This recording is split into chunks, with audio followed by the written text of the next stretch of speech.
My name is James Mitchell. I was 19 years old when I enlisted in the American Expeditionary Forces in April of 1917. Farm boy from Iowa. Never been more than 50 miles from home in my entire life. We thought it'd be over by Christmas. That's what they told us. Adventure in France. Stick it to the Kaiser. Come home heroes. My mother cried when I left. Said she had a bad feeling. Mothers always know, don't they? Training was in Texas. Hot as hell, and they worked us hard. Marching, shooting, bayonet drills, gas mask training that made you feel like you were drowning in your own sweat. But we were young and stupid and full of vinegar. We joked about it. Made us feel tough. Shipped out in June of 1918. The crossing was miserable, packed into that transport ship like cattle, half the boys seasick, the smell of vomit everywhere. But when we saw France, I remember standing on that deck thinking I was part of something big, something that mattered. They sent us to the front near Saint-Michel in September. That's when reality hit. The veterans, the French, the British, who'd been there since 14, they looked at us with these hollow eyes, didn't say much, just watched us with this expression I didn't understand then. I understand it now. We were green. Didn't know a damn thing about real war. Thought our rifles and our courage would be enough. We'd heard about the trenches, about the artillery, about the gas. We'd been trained for all that. But nobody told us about the tanks.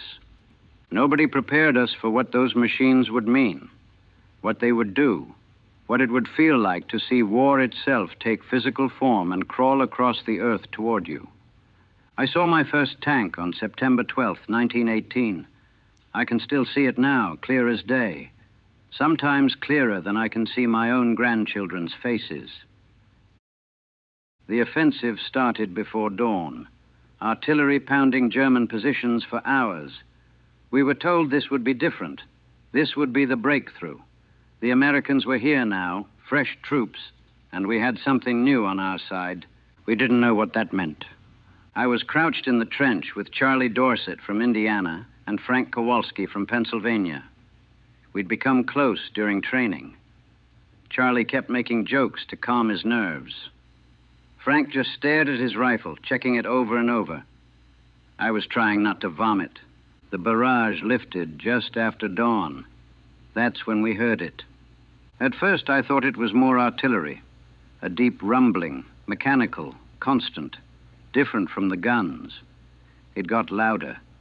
The ground started to shake, not from explosions, but from something moving, something heavy. "What the hell is that?" Charlie asked. None of us knew. Then we saw it come over the ridge behind us. I stood up to look, and my legs almost gave out. It was massive, bigger than anything I'd ever seen that moved on its own. A metal beast, all angles and rivets, with treads instead of wheels that chewed up the ground beneath it. Painted in brown and green camouflage, guns sticking out the sides like insect legs. And the noise, God, the noise. Engine roaring, metal clanking and screeching, like some kind of mechanical dragon. "Jesus Christ," Frank whispered. "What is that thing?" "That's a tank, boys," Sergeant Morrison said, grinning like it was Christmas morning. "French Renault. We got a whole company of them. Those bastards across no man's land are in for a surprise." It crawled past our trench, and I couldn't look away. There were men inside that thing. I could see them through small slits in the armor. How could they breathe in there? How could they see? More came, dozens of them, spread out in a line, advancing toward the German trenches. Our orders were to follow behind them, use them as cover, let them take the machine gun fire. The whistle blew. We climbed out of the trench and started walking behind those metal monsters toward the enemy line. I felt like I was in some kind of fever dream. This wasn't war as I'd imagined it. This was something else entirely. This was the future, and it was terrifying. The tanks reached no man's land first. German machine guns opened up immediately. I heard the bullets pinging off the armor like rain on a tin roof. The bullets that would have cut us down just bounced off that metal hide. The Germans were shooting at something that couldn't die. We followed about 30 yards behind. The tanks crushed the barbed wire like it was grass, just rolled right over it. Years of that wire being the thing that stopped every attack, that tangled up men and left them hanging there for the machine guns. And these machines just flattened it without slowing down. The German fire intensified. I saw one tank take a direct hit from a field gun. It stopped, smoke pouring from it. The crew tried to get out. 2 of them made it. The third burned inside. I could hear him screaming even over the engine noise of the other tanks. Nobody could reach him. Charlie grabbed my arm. "Keep moving. Don't stop." We made it to the German trench line. The tanks positioned themselves right on top of the trenches and started firing down into them. I could see German soldiers trying to run, trying to surrender, trying to fight with grenades that just bounced off the armor. It wasn't a battle. It was extermination. We jumped down into the trench. It was chaos. Smoke everywhere. Men shouting in German and English. The continuous roar of the tank engines above us. A young German soldier, couldn't have been more than 17, came at me with his bayonet. I shot him. First man I ever killed. He fell backward into the mud, his eyes still open, still looking at me. Frank was hit, took a bullet in the chest from somewhere. He just sat down against the trench wall, blood bubbling out of his mouth. "Tell my mother," he started to say. He never finished. The tanks moved forward, deeper into German territory. We followed. More trenches, more wire, more men dying. The tanks rolled over everything. Fallen soldiers, equipment, dugouts. They just kept going, unstoppable, mechanical, indifferent. I saw one tank get stuck in a massive shell crater. The crew abandoned it. German soldiers swarmed it with grenades and gasoline. It exploded, the ammunition inside cooking off. The concussion knocked me flat. When I stood up, my ears were ringing. I couldn't hear anything but this high-pitched whine. I saw Charlie's mouth moving, but no sound came out. He was pointing forward. We kept advancing. By noon, we'd taken the German positions. The tanks that survived regrouped. I counted them. Started with maybe 40. Came back with 23. But we'd broken through. Done what years of regular attacks couldn't do. Taken ground that had cost thousands of lives in previous battles. The cost? Different this time. Not as many of us dead. But something else had died that day. The old kind of war. The war of men fighting men. That was over. What replaced it? I'm still not sure it was better. The offensive continued for days. They brought up more tanks, repaired the damaged ones, sent them right back out. We followed them like pilot fish following sharks. The Germans learned fast, started digging wider trenches the tanks couldn't cross, set up more field guns with armor-piercing rounds, brought up their own tanks, the big ones, the A-7Vs. When those things met our Renaults, it was like watching prehistoric monsters fight. I saw a German tank take out 3 of ours in under a minute. Just methodically destroyed them one after another. Then one of our guys got brave, ran up with a satchel charge and blew the German tank's tread off. It sat there, immobilized, while our tanks pounded it to scrap. The landscape changed. Before tanks, you'd see old buildings still standing, trees, some green. After tanks, everything was crushed flat. The earth itself looked wounded. Deep gouges where the treads had torn through the ground. Shell craters that looked like diseased sores. Charlie got killed on the 4th day. Shrapnel from a German artillery shell. He was 20 years old.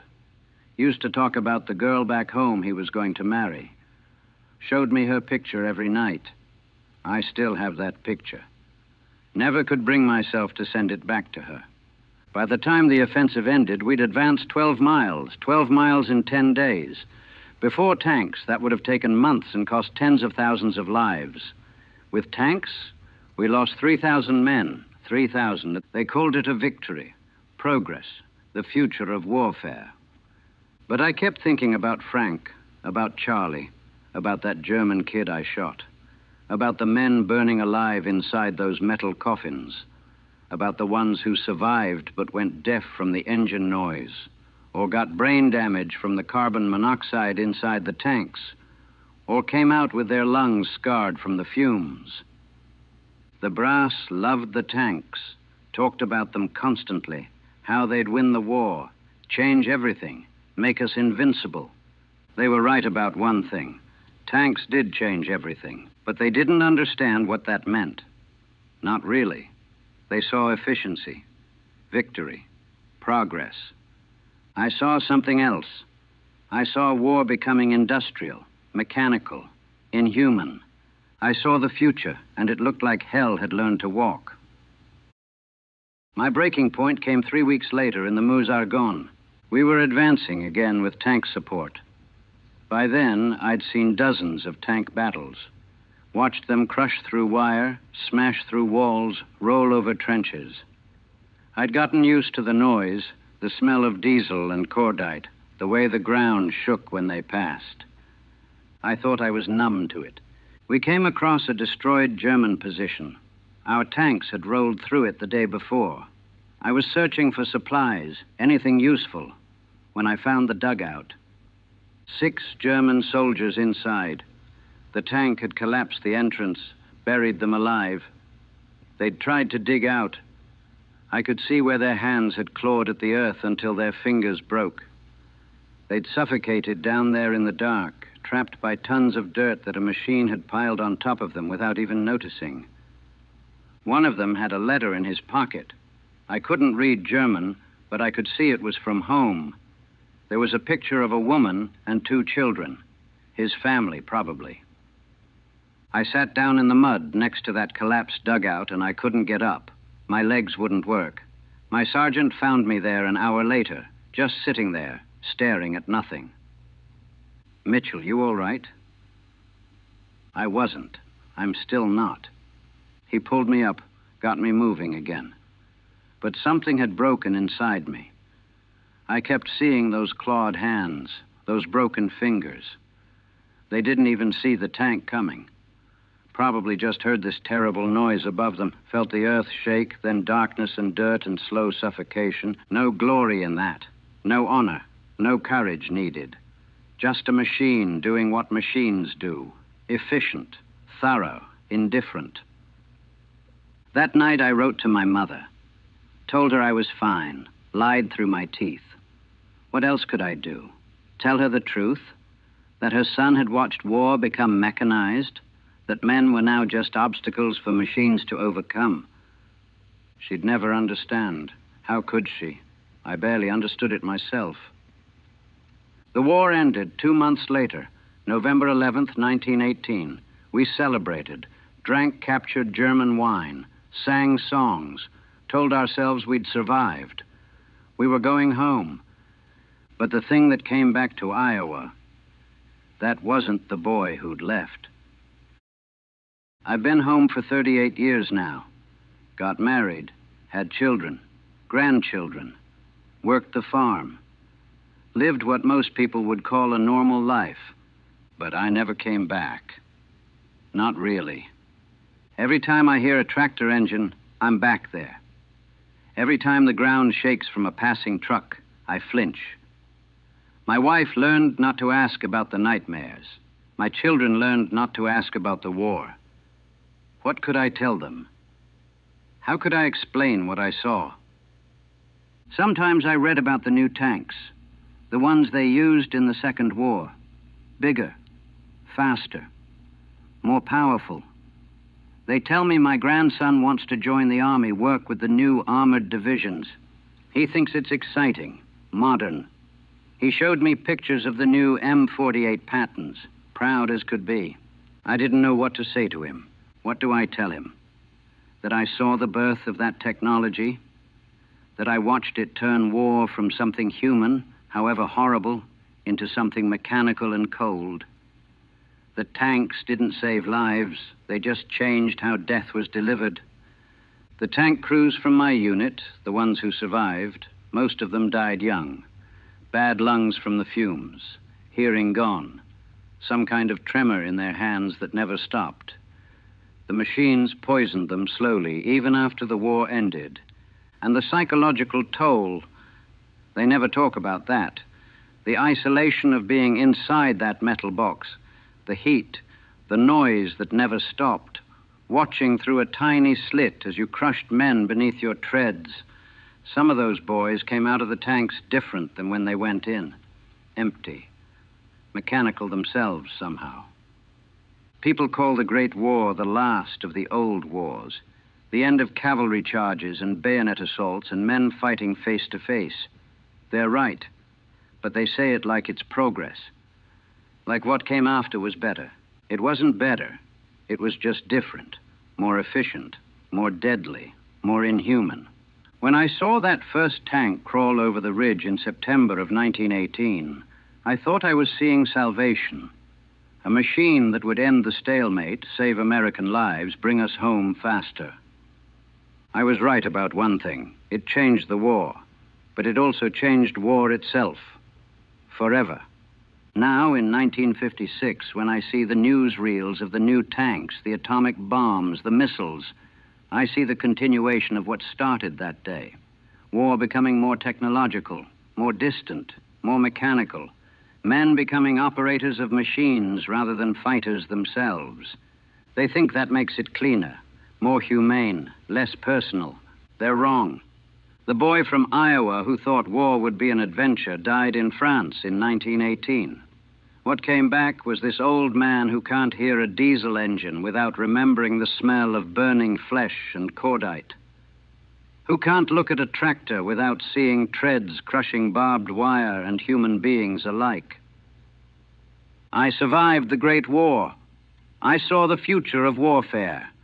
But I never came home. None of us did.